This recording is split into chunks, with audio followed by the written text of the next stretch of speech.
Welcome to the Possibility Action Network podcast. I'm your host, Stephen Middleton, aka Possibility Man. We are committed to bringing you guests who strive to better people's lives and serve as a force for good in the world. Today we have Dr. Jack Pransky. He is a specialist in human transformation. He has conducted train-the-trainer workshops in many countries, including, of course, the United States. He is an elite life coach, retired. He is a leader in the prevention and recovery programs. He has authored 6 books, including Modello, A Story of Hope for the Inner City and Beyond, Somebody Should Have Told Me, and Seduced by Consciousness. Dr. Pransky, welcome to the show. It's a pleasure to be here, Stephen. Okay. And good to see you again. Oh, fantastic. My pleasure. Look, I want to ask you, is it fair to say that you are interested in topics including spirituality, human transformation, and resilience? Is it a fair? Okay. It's very fair. Okay, good, good. So was this something that you've always been interested in throughout your career, or did you make a pivot from one way of working and being with people to another way of working and being with people? Both. Okay. Originally, I would say my first real work experience was as a VISTA volunteer. Oh. And I don't know if people are still, are old enough to know about VISTA, but it stands for Volunteers in Service to America. And it was kind of like a domestic Peace Corps.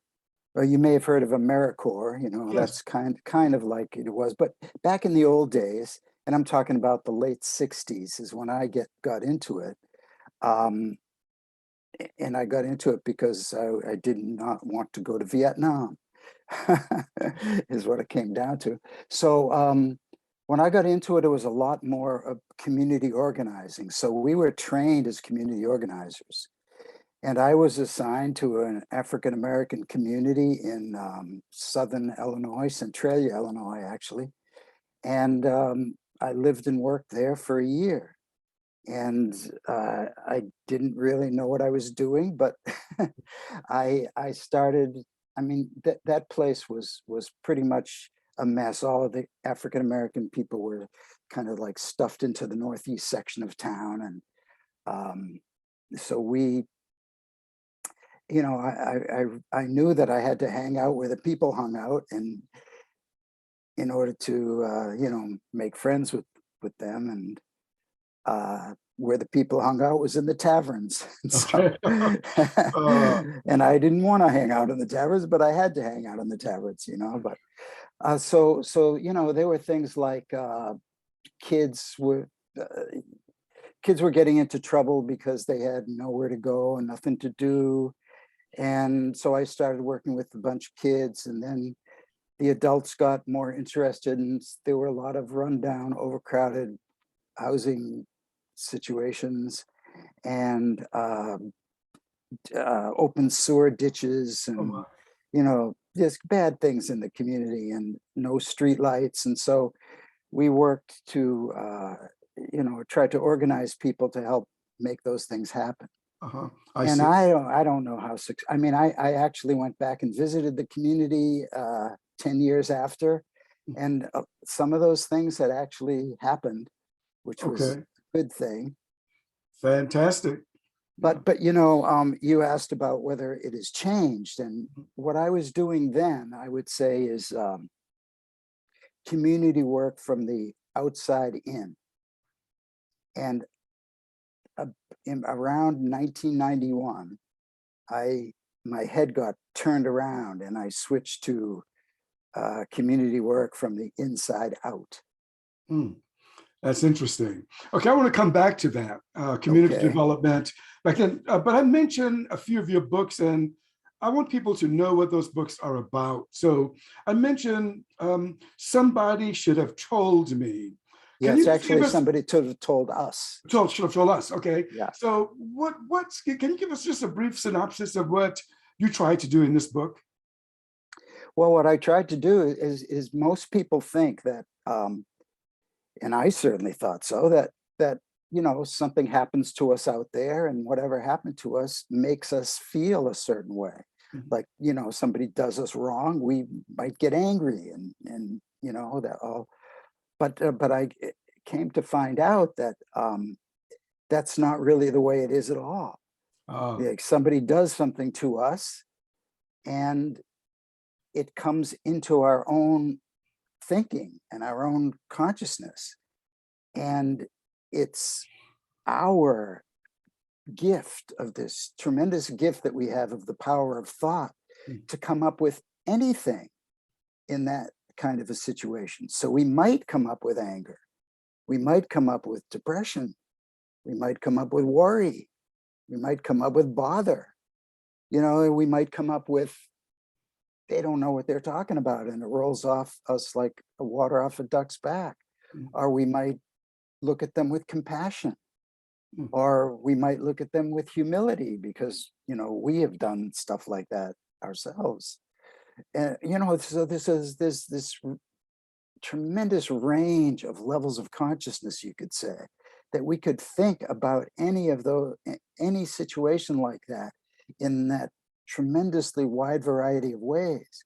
And when we start looking in that direction, we realize that it's us, it's our responsibility. I'm not saying that people get off the hook, Mm. you know, when they do really bad things and stuff. I'm not talking about that at all.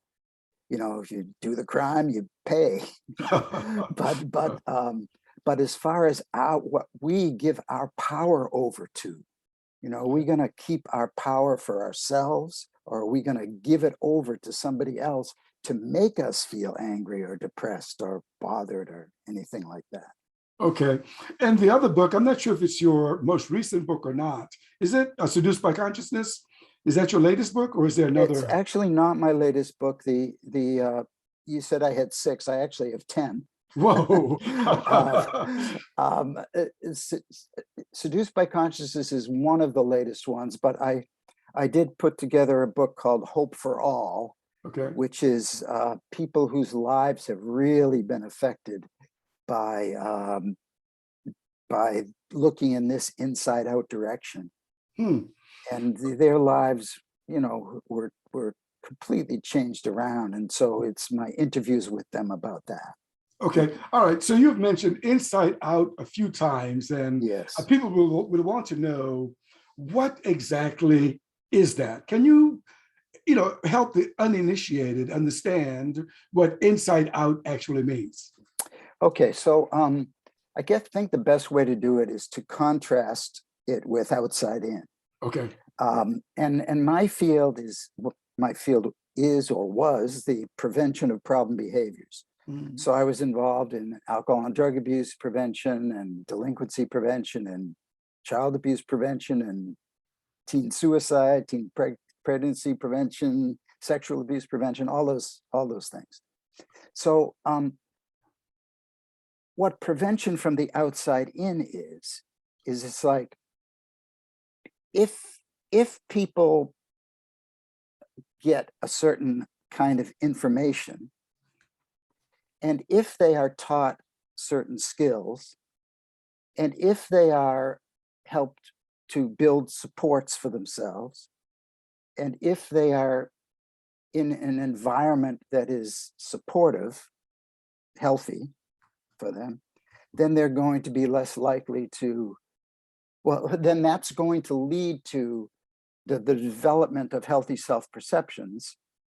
And then people are going to get a sense of self-worth, and so that they don't, what's the word I want? You know, if you feel healthy, you just don't go Yeah. You make better doing bad choices. things. Yeah, you make Yeah, better choices. That's right. that's a good way to put it. I like that. Better choices. That's right. Yeah. Yeah. Okay. Yeah. Um, So prevention from the inside out mhm. completely turns that around. It's like we begin with the knowing that everybody deep inside themselves, at their spiritual essence, is totally whole, healthy, and just the essence of who we are is peace, love, and wisdom. That's the essence of who we are.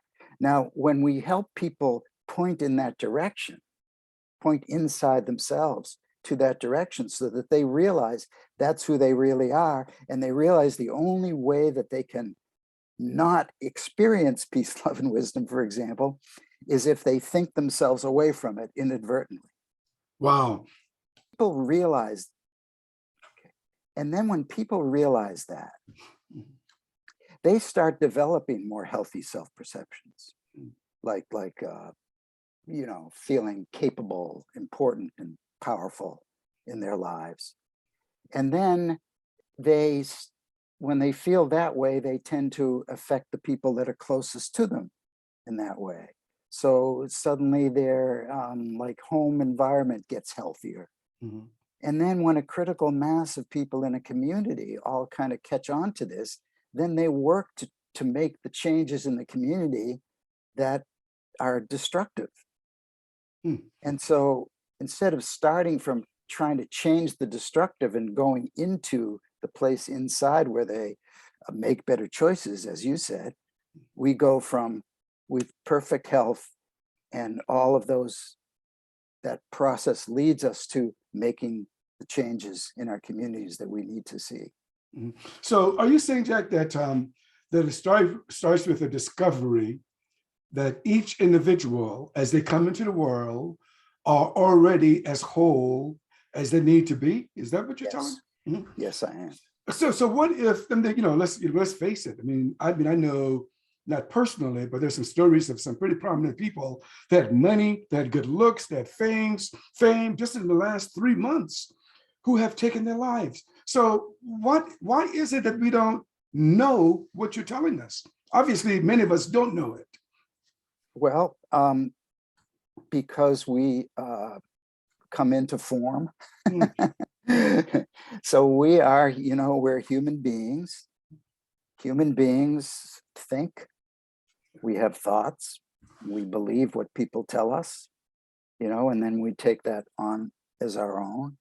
And so we can take on a bunch of thinking that is completely unhelpful to us. And we're not often pointed in the direction of who we really are at our spiritual essence. Okay, something, a friend of mine, some years ago, she knew nothing about what you're talking about, but she said it's difficult to go through life without getting dirty. So does it make any sense to you from what you're talking about? Yes, I mean, life is a contact sport. It's right. like we're going to run into all kinds of things that can be taken as difficulties. But anything that comes up, could be horrible things that happen.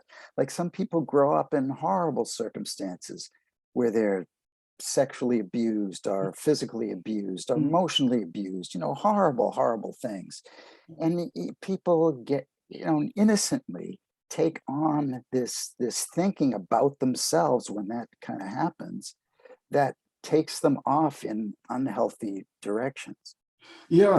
But I had like two women in a training of mine who were severely they were raped when they were teenagers. Now, one of them said to herself, this is like the most horrible thing that could have happened to me. I'm damaged goods. It doesn't matter what I do now because nothing is worthwhile. And she ended up getting into a lot of problems in her life and lived a very unhealthy life. The other woman said, that was horrible, but I'm not going to let it affect my life. And she ended up like really taking it as much in stride as it's possible to take that kind of thing. And she ended up living a healthy life. Now that's just thought. And what I'm not saying is that people have to go out of their way to think one or the other of those things. What I am saying is whichever one we do think, that's what we get in the form of an experience. So it's not what happens to us as much as what we make of what happens to us for ourselves and our lives that ends up creating the experience that we have. You know, I hear you. I hear you saying that, look, you know, some bad things do happen to people. Mhm. You gave a couple of examples of two different people women having been raped. But then you said, well, wait a minute now. As bad as those things were, it's not the event that's determinative of how a person lives, in that case, her life. Yes, But, it's the mm, experience of the event, and uh-huh, that experience happens from inside of us. I think okay. the event itself is horrible, Mhm, but the experience of the event is something that people internalize. mhm. And that's what ends up affecting people more than the actual action. Okay, so I want to probe this a little more, Jack, so bear with me. So, I mean, there are some people who will hear this and say, okay, I've had a bad experience and I've learned to think this way. I've learned, I don't know how to change it. How Yeah, can they make a course? Or let me put it differently, because they'll ask, is it possible for me to make a change in the path that I'm going? it's always possible because change happens with any new thought. You know, we get a new thought, which, you know, happens to us from insight, say, we get a new insight, and that can like turn us in a completely different direction. Like I've had people who have read the book Somebody Should Have Told Us, and their lives have completely turned around. Now that baffles me. You know, it's not the book, it's that they have had an insight. So they picked up something from reading that book that shifts them. It's like, oh, I can't see life anymore the way that I used to see it. Mm. I really know that I'm the one that has the power.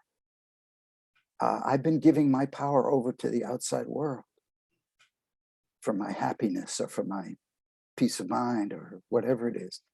I don't have to do that anymore. I realize that it's me. Hmm. And Okay, so and that's just a broad question. Then I'm going to pin it down to a few specific things because people will want to know about this. First, the question is, are there any hopeless cases? Are there any exceptions to what you're talking about? no exceptions. So if a person then has lived with chronic depression, Mhm. let's say for 50 years, they just don't Okay, fell into something. Do you think that person can change? absolutely. And the reason I say that is the first story in my book, Somebody Should Have Told Us, is about someone who, I don't know if it was 50 years, I don't think she was that Yeah. old then, but it was certainly at least probably 30.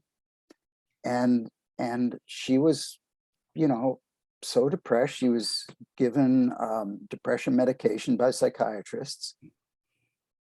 And she had, like, in the process of our talking together, she had a monster epiphany where she just she just described it was like she was wearing a helmet and the helmet was red and all of a sudden it turned around and the helmet was green. You know, I Okay. mean, that's the way she described what happened to her. And um, all of a sudden, she didn't feel the need to have depression medication anymore. She went to her psychiatrist. Psychiatrist said, I don't really believe this. But she said, no, this is true. And so he eventually caught on to the fact that it was true. And she's not on depression medication anymore. Wow. So I know this can't, I'm not saying it happens with everybody. Mhm. It happens to the people who have that kind of a huge insight that shifts them. Mm. And an insight is just thought from like a different realm. It's from us, Mm. but who knows where it comes from? It comes through us. It's not of us. Okay. I want to come back to insight in a moment, but let me give you another example. I mean, I know two guys, different worlds. In fact, different cultures. One from one culture to others from another culture. Both nice guys.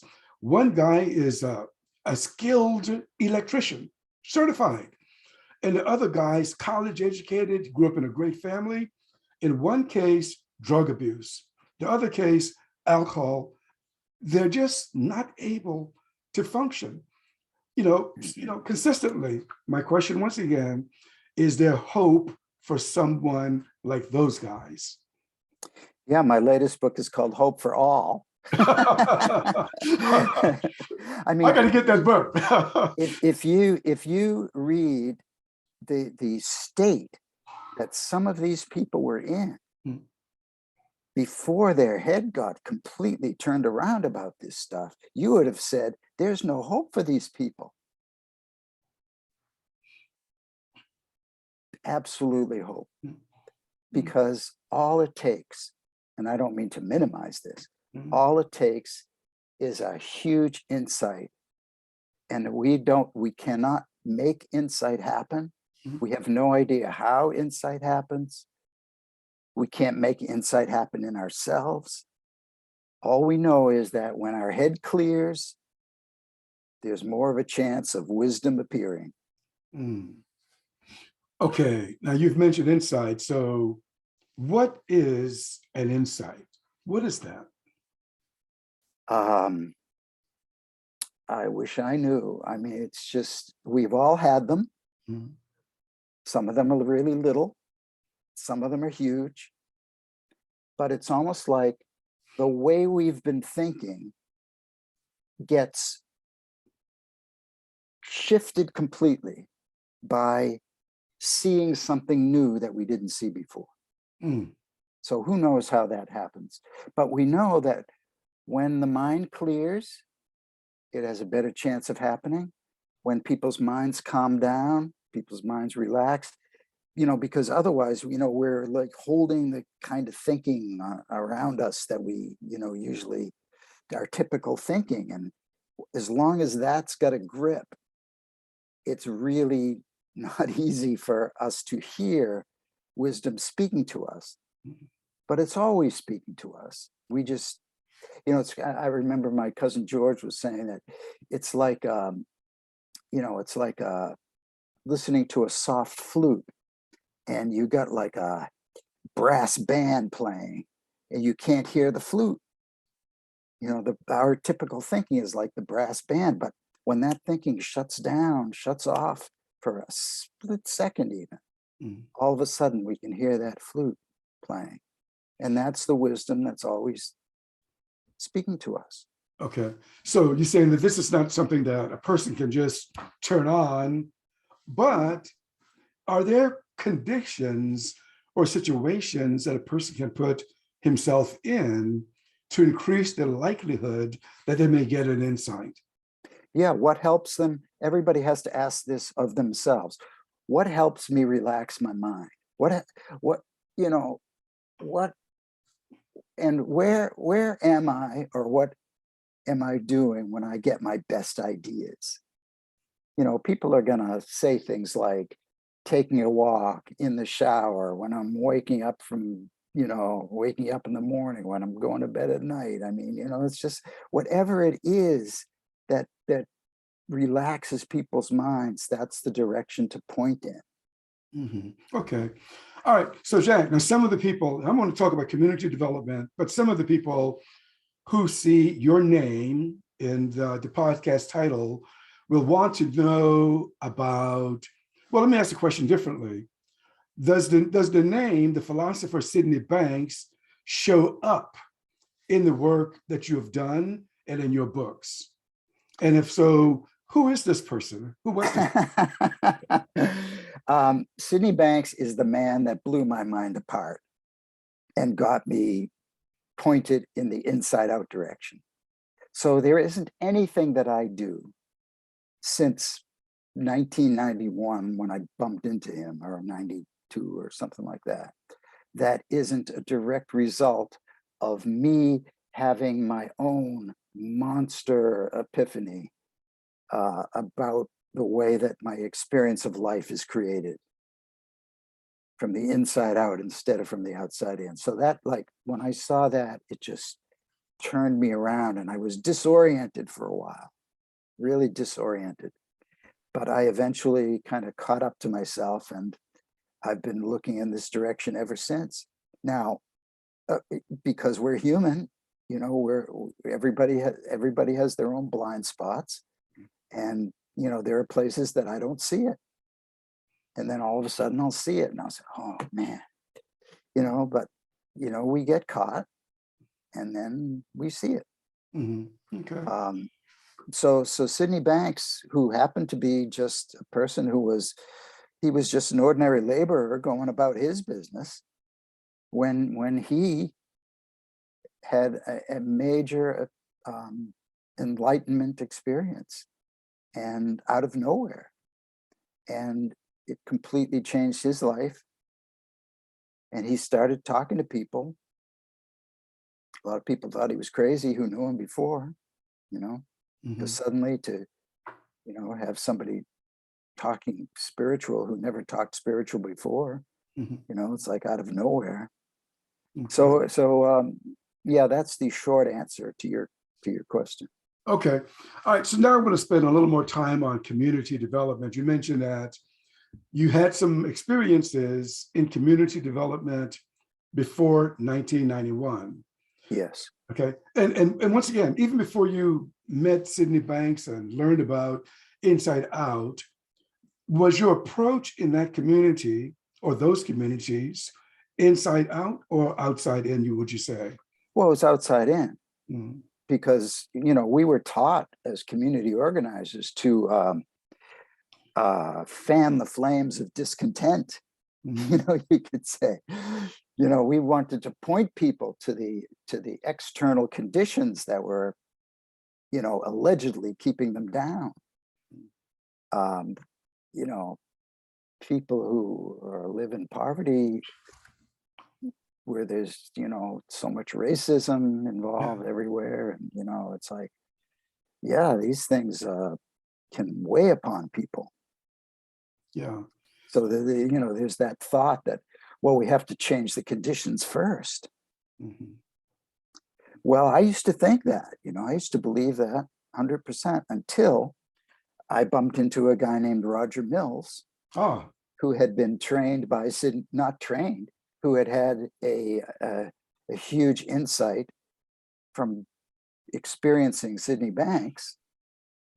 And he went into this community, these two low-income inner city communities near Miami, and he completely turned these communities around, so much that I was immediately suspicious, because I had just spent 3 years of my life writing this book about the field of prevention and community work from the outside in. And he was talking about doing everything backwards. Oh. But he brought with him a couple of the women from the housing project who spoke. And when I heard them speak, it just did something to my being, because I could tell that these women would never turn back to the way they were before. And I'm talking about, one of those women was was a really severe alcoholic, being beaten by her boyfriend on crack, was in turn beating her kids. And she got her life completely turned around just from looking in this inside direction. And you could just tell she'd never go back to that life. You mentioned Dr. Roger Mills, and of course I have your book, and he appears in your book, Dr. Roger Mills. And so one community you worked with was called Modello. Yes. Can you kind of rehearse just briefly what Modello was like before Roger Mills's work, and then what Modello became after Roger Mills worked with them? Could you help us? Yeah, it was one of the worst housing projects in the country. You know, you know, you had everything that these ridiculous places that people are stuffed into, you know, with all these problems together. They just exacerbate, they bring out the worst in people. At least that's the way it looks on the surface, you know. So you know, crime, tremendous, different gangs having gang wars, you know, about, you know, everybody had a different corner. They were all selling drugs on different corners. And so there were rival gangs doing that. It was tough for people to go out to the clotheslines to hang clothes on the line because for fear of getting shot randomly. Pizza delivery wouldn't even come into the place.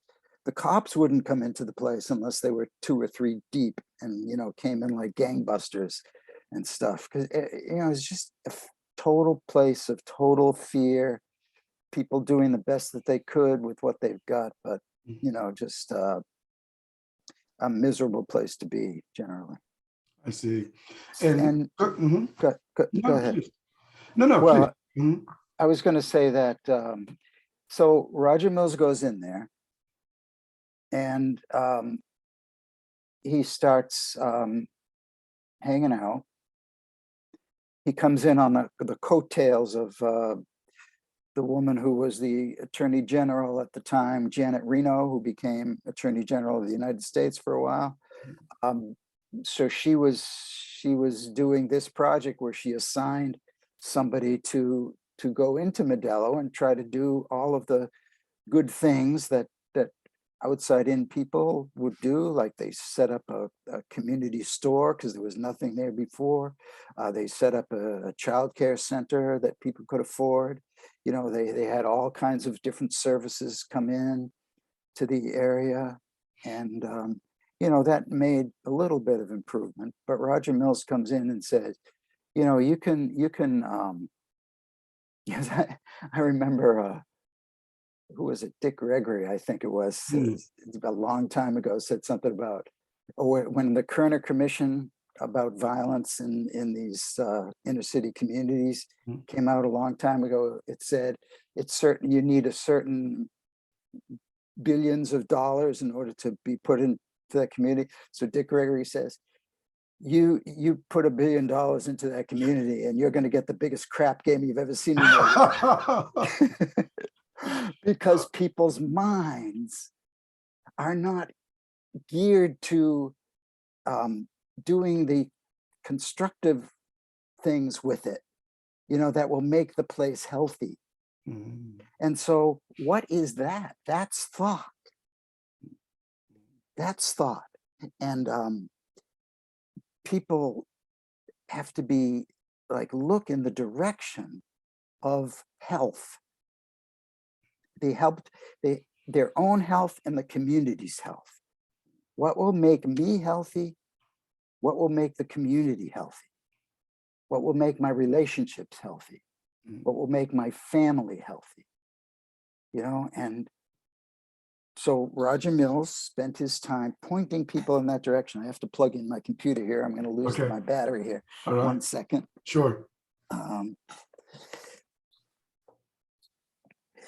And at first, nobody wanted to hear a word he said. So they, you know how people are. People are very clever about trying to get rid of you. So they did everything that they could to get rid of this guy because they thought he was crazy.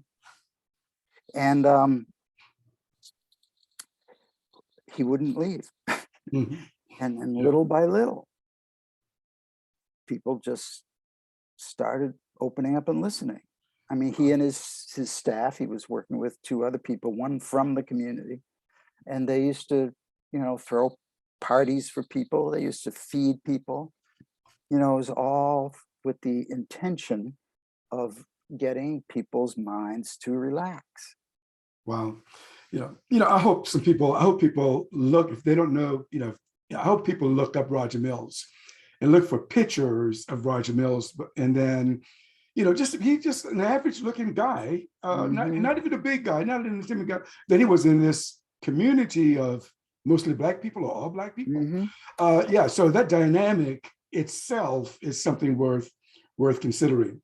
But let me share this with you, or ask you, because I think Roger Mills tells me about what it means to network and organize in a community. And I got this from your book. the first thing he did, seemingly, was get to know people. That is, he Yes. didn't go in as if, he was the guy, but he just got to know people, talk to people. Yes. And I want you to respond to this and just kind of evaluate this for me as a way community organizers can proceed in their work. The second thing he seemed to have done, and this could be out of order, was to find leaders. And I'm going to add to leave as change agents. That is, people who could work when he's gone. That's true. Okay. Now, I want to say though, both Okay. of those things are what community organizers are taught also. I see. So this is before Roger Mills. This is just the approach of community organizers you're telling Yeah, me. because Roger Mills was trained as a community organizer himself. I see. Before. Okay. So either way, Uh-huh. that's the first thing you do, whether you're starting inside out or outside in. Okay. You do the same thing there. Okay, I got you. Okay, Yeah. so why did Modello change? You describe, and this is pretty scary in this book, what you describe here about Modello before that work. Why did it change? Is it the inside out organization, or was something else at work there? I mean, someone would say, well, God decided to change Modello. I don't know. So what changed Modello? Mm-hmm. If God decided to change Modello, he did it through Roger Mills. Okay, right. I mean? I would say that the first of all, Roger Mills went in with his health intact. Okay. That's hugely important, because when all those people were trying to get rid of them, it flowed off him like water off a duck's back.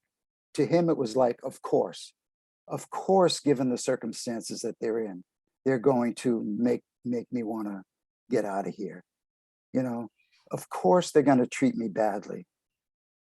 That's the way they've been used to being, in their lives. Of course, it's got nothing to do with me.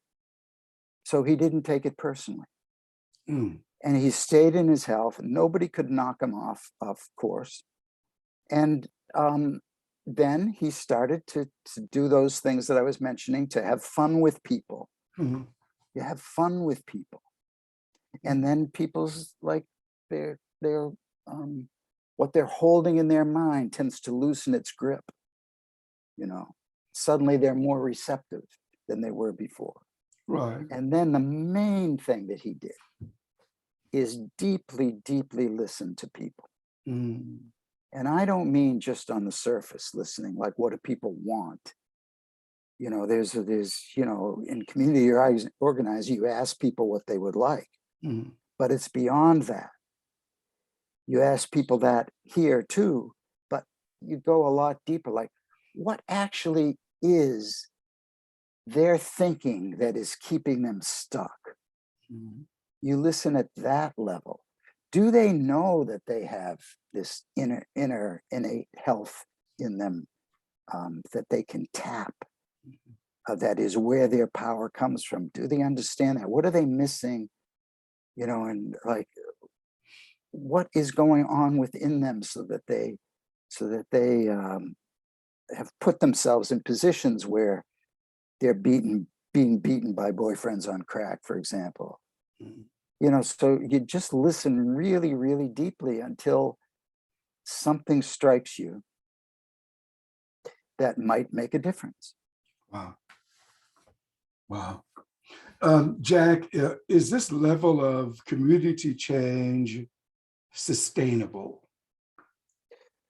Well, yes, but in Modello, Hurricane Andrew, I was just about to go down and interview the people when I saw Hurricane Andrew coming, and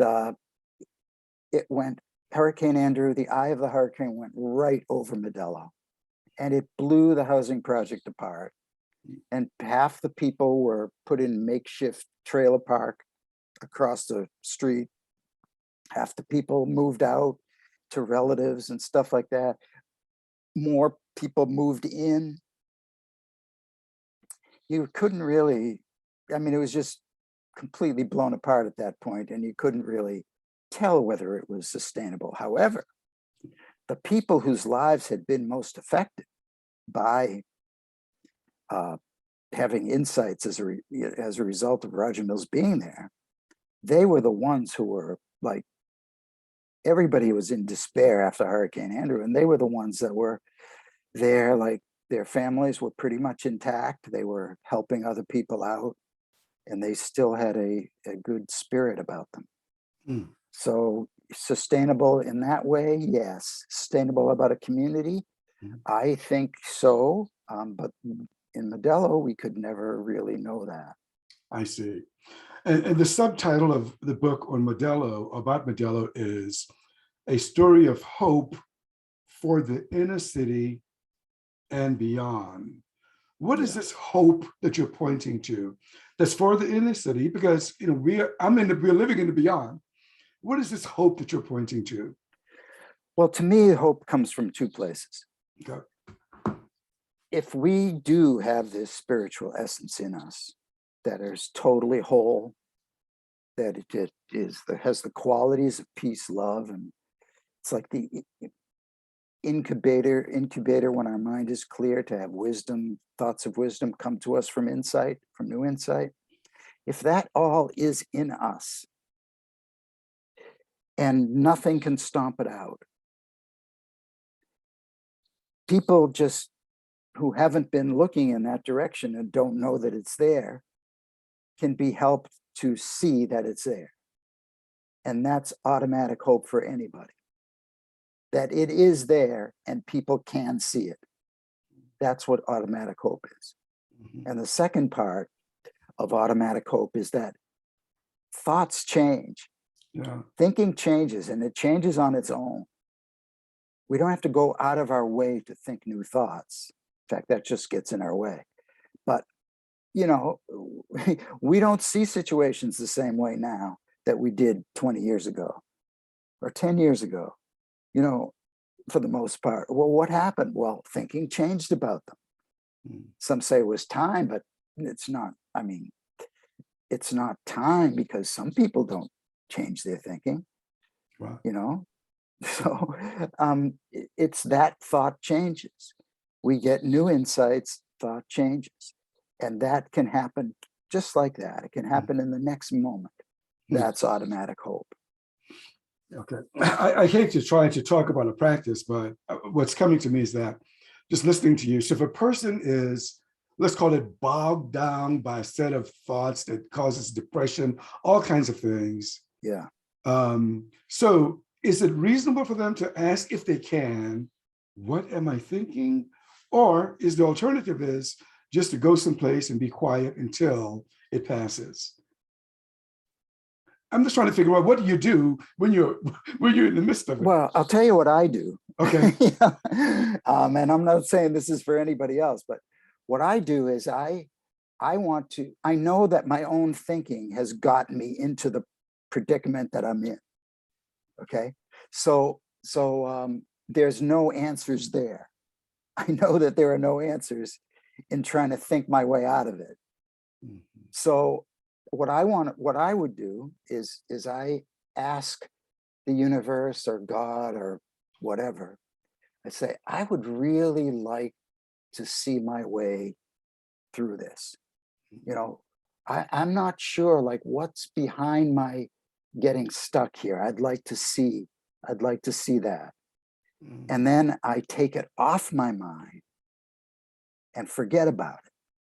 So it's like I'm setting the intention to be pointed in that direction. And then I go about my business. And then when my head clears, something comes to me about it. I get a new insight about it or something. So that's the way.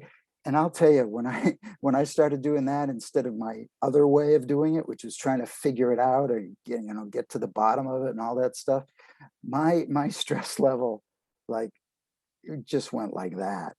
It just really dropped. That's pretty good. Yeah. Okay, just last thing, and I just want to touch on a few controversial things. Inside Out applied to leaders of nations. We got Russia and we got Ukraine. How can this be applied? How can they apply Inside Out that might resolve the tension between those two, in the leaders of those nations. Well, one thing we can say before is if their thinking doesn't change, they are not going to change I see. their actions. How how would one change Putin's thinking? Yeah, I got you. mean, come on. Right. I mean, he's got like he's there's this megalomaniac kind of thinking that he has about him.